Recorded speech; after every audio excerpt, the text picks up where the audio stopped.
I might start my life in the East at an uninspiring T-junction with my cousin, the A267. But you could say I'm the backbone of Sussex. Except, of course, I go east to west, but that's a minor detail.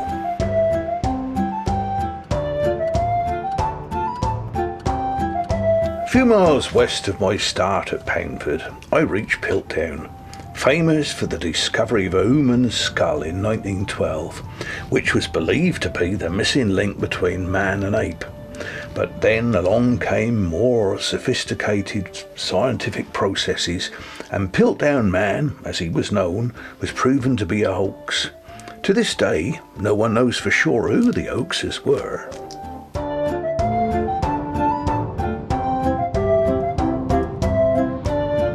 Shortly after, I passed through the village of Newick, which sports a signpost which would have been a welcome sight for many of a pilgrim on their way to Canterbury, because I was part of that famous route, you see. A few miles further, and I passed close to Sheffield Park, famous for its house and the informal gardens laid out by a Mr. Brown in the 18th century. He was a very capable fellow by all accounts.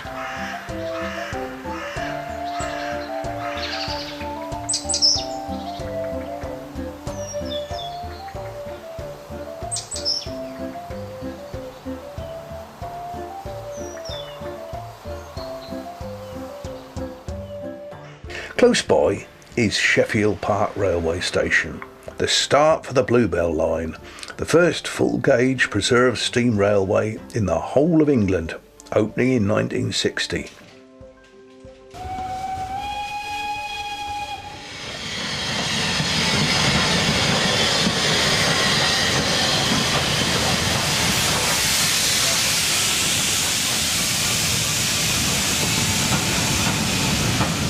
Nowadays, they take passengers all the way up to East Grinstead, some 22 miles northwards. Old Dr. Beeching didn't get this one then. Leaving Sheffield Park, I crossed the Greenwich Meridian, although you never realise it at the time, and then on to the border between East and West Sussex.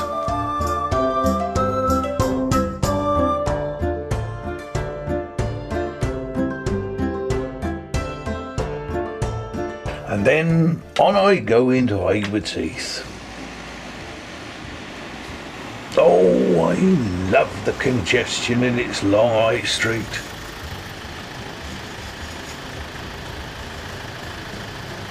The town is famous as the home of the Haywards Heath Movie Makers, a thriving amateur film making group that has been documenting local history and making fun films for more than 60 years. About 4 miles north of Haywards Heath is Wakehurst Place, which houses Kew Gardens Millennium Seed Bank. This is the largest plant conservation project in the whole wide world, and it focuses on global plant life that is threatened with extinction.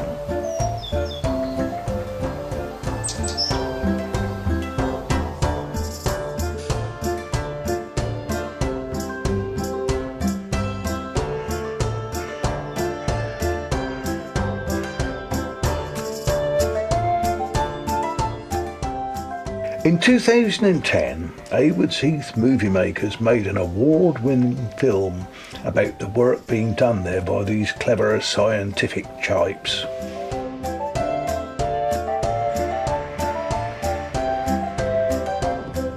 And so I press on to my next stop, the quaint and tortuous village of Cuckfield. I used to go right through here, and I loved hearing the curses of the drivers as they negotiated my tight bends, often on the wrong side of my middle line. I don't know much about Cuckfield these days, as I was replaced by one of they bypasses. So I'll let Liz Woods, who was mayor in 2005, tell you the story. Hello, I'm Liz Woods. I'm the current mayor of Cuckfield.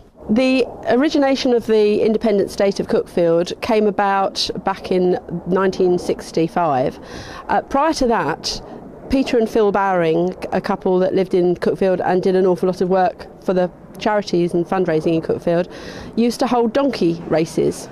But unfortunately in 1965 the council decided to compulsorily purchase the playing fields. They decided that we couldn't carry on with the donkey racing, so Peter and Phil Bowring were absolutely disgusted and decided that as Rhodesia had just gained independence, Cuckfield would do the same.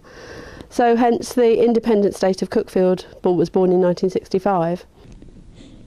Cuckfield actually has its own passport as well. This harks back to when they first started because of it being an independent state, and they produced stamps for letters, and I don't have any now, but they used to do money as well, so that because it started off with the pubs, they could actually use this money in the pubs as proper currency, but I think that died a death quite quickly. Oh, so you're back with me then.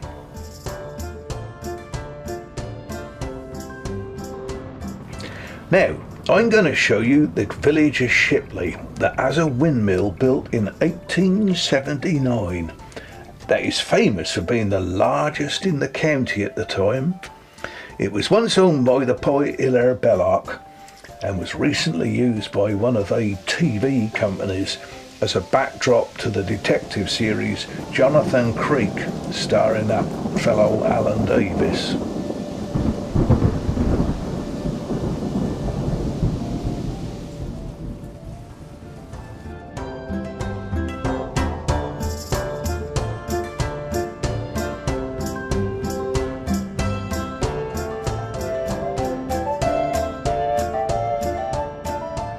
Shortly after Shipley, we reached Billingshurst. I was known hereabouts as Stane Street, and many a Roman soldier passed along my route.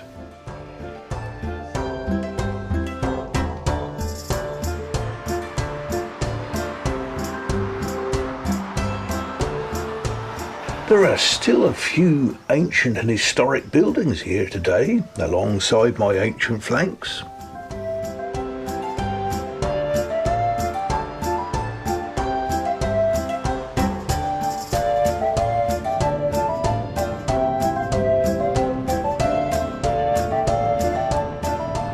So I weave my way on to the ancient market town of Petworth. Oh, I have such fun here with my narrow streets and my sharp, confusing corners, making many a driver curse at me, I can tell you. Ha ha!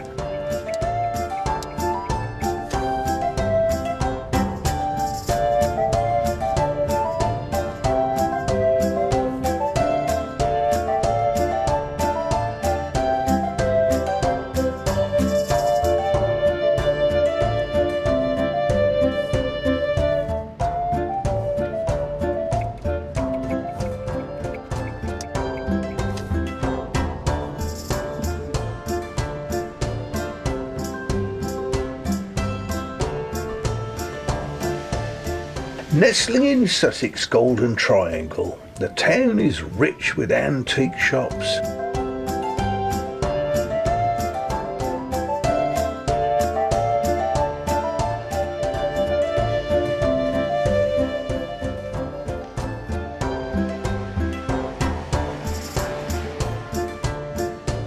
And the adjacent countryside, which gave J.M.W. Turner much inspiration to paint his masterpieces.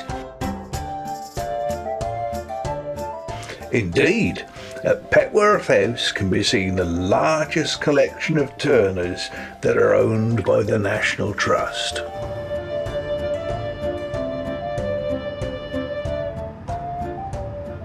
And so I reached the last town of any note in Sussex, Midhurst. But before that, I meet up with one of my Surrey cousins, the A286.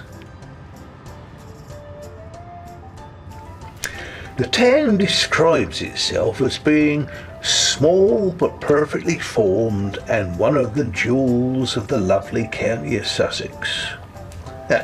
Me and my cousin will take all the traffic through the high street and watch with glee the congestion at the bottleneck at the westerly end of the town.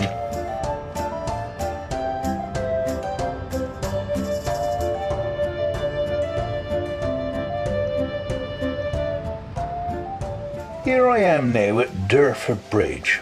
They built this for me in 1600 to replace a ford. So, from my humble start to my almost unseen end, I've made my mark on our county in Sussex. So, love me or hate me, I'm here to stay. So now I'm going to slip quietly away into Hampshire. See you next time.